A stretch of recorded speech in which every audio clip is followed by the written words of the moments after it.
खुलुमबाय बेयो बड'लेण्ड इंखं टेलिभिजन दिनै 22 मे 2021 सनिबारखालि सानसुनि बरादखौ नोंथांमोननि खाथियाव लाबोदों आं सदानन्द दैमारिया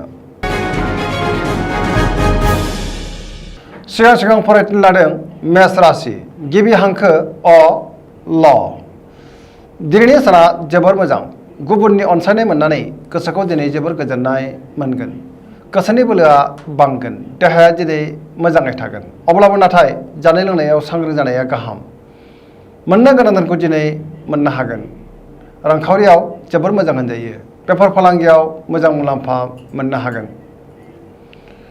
मावनो लानाय खामानिखौ थि समावनो आरो गोरलैयैनो मावफुंनो हानानै गोसोखौ दिनै बांसिन गोजोननाय मोनगोन न'खराव अनलायनाय फैगोन समाजाव गोबां मान मोनगोन बयनिबो गोसोखौ दिनै जै खालामनो हागोन सेंग्रा सिख्लाफ्रा गावबा गावनि गोसोनि साननायखौ फोरमायलायनो हागोन आरो गोसोआ जोबोर रमान्टिक जागोन गोसोनि साननायफोरा जाफुंगोन जेरावखि थाङा मानो मोजाङैनो दावबायनो हागोन आरो मोजाङैनो हान्थिनो हागोन गुबुनजों बाख्नायजागोन गोबां खामानि मावनो गोसो दुंखांगोन फरायसाफ्रा फरायनायाव गोसो दुंगोन आरो मोजां फिथाइ मोननोबो हागोन सरासनस्रायै दिनै साना जोबोर मोजां आरो मोजाङैनो बारग'लांगोन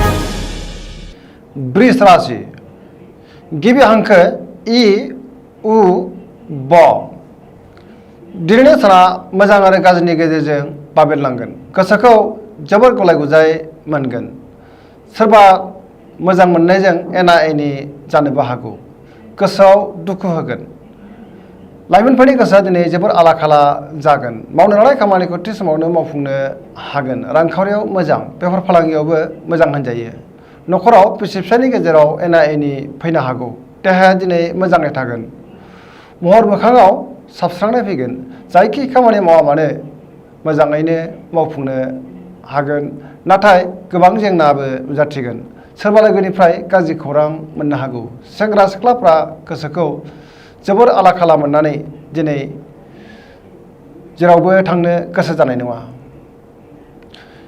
न'खराव बिमा बिफानि अननाय आरो बोरखौ मोनगोन फरायसाफ्रा फरायनायाव गोसो दुंगोन आरो मोजां फिथाइ मोननोबो हागोन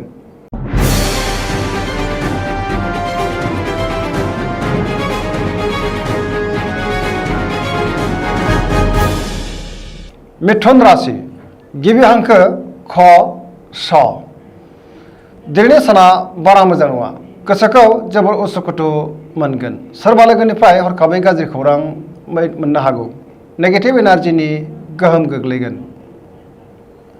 देहाया दिनै बारा मोजां थानाय नङा जानाय लोंनायाव सांग्रां जानाया गाहाम रांखावरियाव बारा मोजां नङा मोननो गोनांखौ दिनै मोननो गोब्राब जागोन बेफार फालांगियाव मोजां नङा गोबां खहा जानांनो हागौ न'खराव अनलायनाय फैगोन अदेबानि गोसोनि बोलोआ लोरबां जागोन बिदा फंबायजों मोजां सोमोन्दो थागोन बिमा बिफानि अननाय आरो बोरखौ मोनगोन गोसोनि साननायफोरा नाथाय अब्लाबो देबार नांगोन लाइमोनफोरा जोबोर रमान्टिक जागोन नाथाय गोसोनि हास्थायनाय आरो लुबैनायखौ मोनाबो जानो हागौ फरायसाफ्रा मोजां फिथाइ मोननो हागोन आरो फरायनायाव गोसो दुंखांगोन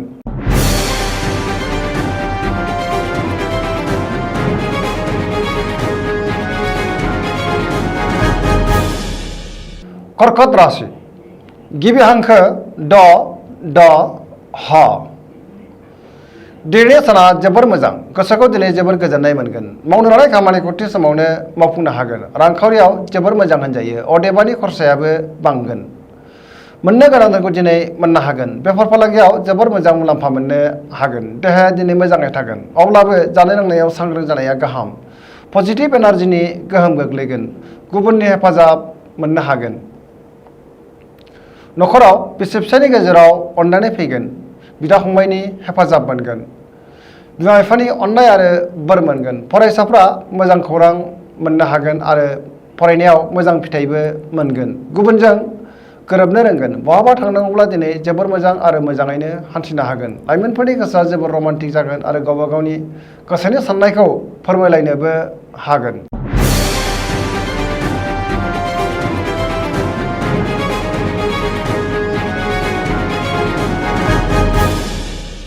सिंह राशि गिबि हांखो म ट दिनैनि साना जोबोर मोजां गोसोखौ जोबोर गोजोननाय मोनगोन बयनिबो अनसायनाय मोनगोन मावनो लानाय खामानिखौ थि समावनो मावफुंनो हागोन रांखावरियाव जोबोर मोजां होनजायो बेफार फालांगियाव मोजां मुलाम्फा मोननो हागोन न'खराव बिसि फिसायनि गेजेराव अनलायनाय फैगोन बिदा फंबायजों मोजां सोमोन्दो थागोन गोसोनि बोलोआ बांगोन गोबां खामानि मावनो गोसो दुंखांगोन गोसोनि साननायफोरा जाफुंगोन अब्लाबो नाथाय बांद्राय लुबैबावगोन समाजाव मान मोनगोन न'खराव बिमा बिफानि अननाय आरो बोरखौ मोननो हागोन लाइमोनफोरनि गोसोआ दिनै जोबोर रमान्टिक जागोन आरो गावबा गावनि गोसोनि साननायखौ फोरमायलायनोबो हागोन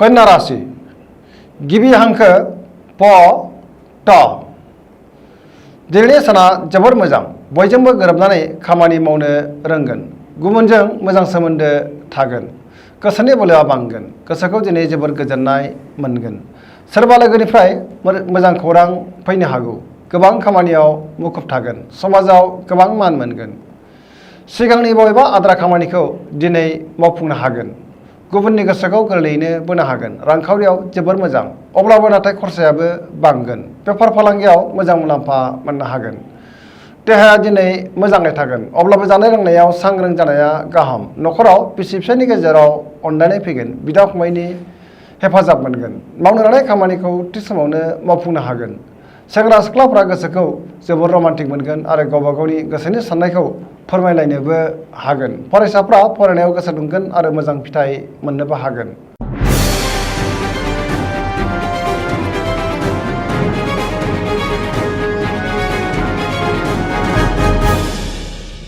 तुला राशि गिबि हांखो र ट दिनैनि साना मोजां आरो गाज्रिनि गेजेरजों बाबेनलांगोन गोसोनि बोलोआ बांगोन गोसोखौ जोबोर गुलाय गुजाय मोनगोन गोसोनि साननायफोरा अदेबानि देबोर बोनांगोन अदेबानि सुथुरखौ फेजेननो हागोन मावनो लानाय खामानिखौ थि समावनो मावफुंनोबो हागोन देहाया मोजाङै थागोन रांखावरियाव मोजांद्राय नङा मोननो गोनांखौ दिनै मोननो गोब्राब जागोन आयनिख्रुइ खरसाया बांसिन जागोन न'खराव बिसि फिसायनि गेजेराव अनलायनाय फैगोन समाजाव मान मोनगोन बेफार फालांगियाव खहा जानांनो हागौ लोगोफोरनि हेफाजाब लानांगोन आरो हेफाजाबबो मोनगोन सोरबा आगुनि लोगोजों बहाबा लोगो मोनलायगोन सिगांनि आद्रा खामानिखौ दिनै मावफुंनो नाजायोब्लाबो गोबां हेंथा नुजाथिगोन लाइमोनफोरनि गोसोआ जोबोर रमान्टिक जागोन आरो गावबा गावनि गोसोनि साननायखौ फोरमायनोबो हागोन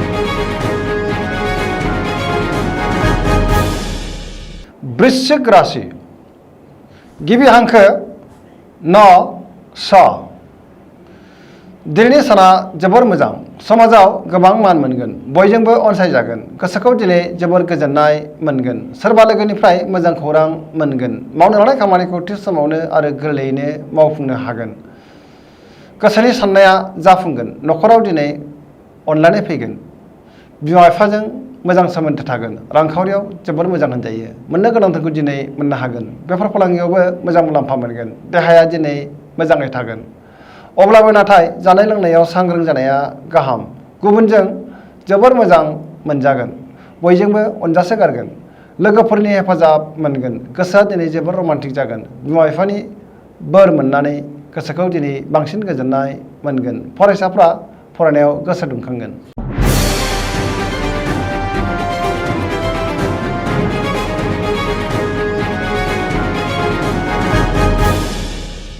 धनु राशि गिबि हांखो ढ फ भ दिनैनि साना बारा मोजां नङा गोसोखौ दिनै जोबोर उसुखुथु मोनगोन सुथुरा बांगोन सोरबा लोगोनि सायाव फोथायनाय गैयै जागोन मावनो लानाय खामानिखौ थि समावनो मावफुंनो गोब्राब जागोन नाङा फाङा गोबां हेंथा नुजाथिगोन गोसोनि साननायफोरा देबार नांगोन रांखावरियाव बारा मोजां नङा मोननो गोनांखौ दिनै मोननो गोब्राब जागोन बेफार फालांगियाव खहा जानांनो हागौ समाजाव मान मोनगोन देहाया दिनै मोजाङै थागोन गोबां रोखोमनि जेंनाफोरजों मोगा मोगि जानांगोन न'खराव अदेबानि बिसि फिसायनि गेजेराव अनलायनाय फैगोन फरायसाफ्रा फरायनो गोसो दुंखां आरो फरायनायाव मोजां फिथाइबो मोननो हागोन। लाइमोनफोरनि गोसोआ दिनै जोबोर रमान्टिक जागोन।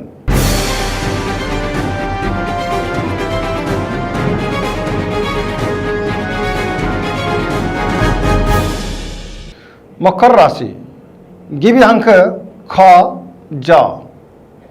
दिनैनि साना बारा मोजां नङा। गोसोखौ जोबोर गुलाय गुजाय मोनगोन। गोसोआव जिंगा बांगोन। गोसोखौ दिनै जोबोर गिलुं गिलुं मोनगोन। देहाया मोजाङै थागोन। अब्लाबो नाथाय जानाय लोंनायाव सांग्रां जानाया गाहाम। रांखावरियाव बारा मोजां नङा। मोननो गोनांखौ दिनै मोननो गोब्राब जागोन। नाङा फाङा खरसायाबो बांगोन। बेफार फालांगियाव मोजां मुलाम्फा मोननो हानाय नङा। गोबां खहा जानांनोबो हागौ। न'खराव अनलायनाय फैगोन। गोसोनि बोलोआ लोरबां जागोन। समाजाव मान मोननो हागोन। सोरबा लोगोनिफ्राय हरखाबै गाज्रि खौरां फैनो हागौ। गुबुननि गोसोखौ दिनै बोनो हानाय नङा। नेगेटिभ एनार्जिनि गोहोम गोग्लैगोन। लाइमोनफोरनि गोसोआ दिनै जोबोर लोरबां जागोन आरो आला खाला मोनगोन।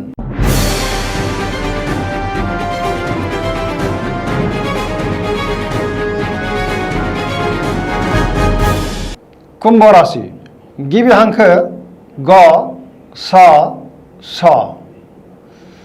दिनैनि साना जोबोर मोजां।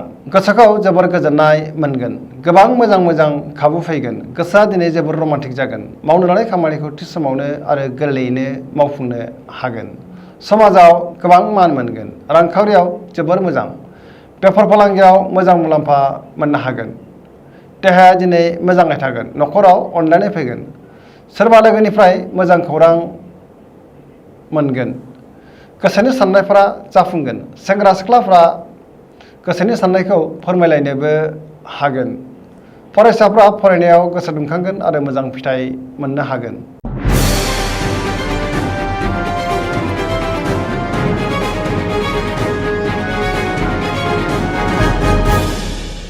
मीन राशि गिबि हांखो ड स। दिनैनि साना बारा मोजां नङा। गोसोखौ दिनै जोबोर उसुखुथु मोनगोन। गुबुननि हेफाजाब मोननाय नङा। गोसोनि बोलोआ लोरबां जागोन। गोसोनि साननायफोरा देबोर नांगोन। गावनि गोसोनि साननायखौ गुबुननो दाफोरमाय, नङाबा गुबुना गोरोन्थि बुजिगोन। देहाया दिनै मोजाङै थागोन। अब्लाबो जानाय लोंनायाव सांग्रां जानाया गाहाम। रांखावरियाव मोजां नङा। मोननो गोनांखौ दिनै मोननो गोब्राब जागोन। आयनिख्रुइ खरसायाबो बांसिन जागोन। बेफार फालांगियाव गोबां खहा जानांनोबो हागौ। न'खराव अनलायनाय फैगोन। मावनो लानाय खामानिखौ मावफुंनो गोब्राब जागोन। जायखि खामानि मावा मानो माबा नङा माबा मोनसे हेंथा नुजाथिगोन। लाइमोनफोरनि गोसोआ दिनै जोबोर रमान्टिक जागोन आरो गोसोनि साननायखौ फोरमायनो हागोन। फरायसाफ्रा फरायनायाव गोसो दुंखांगोन आरो मोजां फिथाइ मोनगोन। दिनैनि राशि फरायथिनाया एसेनोसै। जोबनायाव बेखौनो खावलायो जाहाथे नोंथांमोना सानफ्रामबो जोंनि बे बड'लेण्ड इंखं टेलिभिजनखौ नायबाय थायो आरो साबस्क्राइब खालामो, लोगोसे लाइक खालामो। एसेनोसै, गोजोन्थों।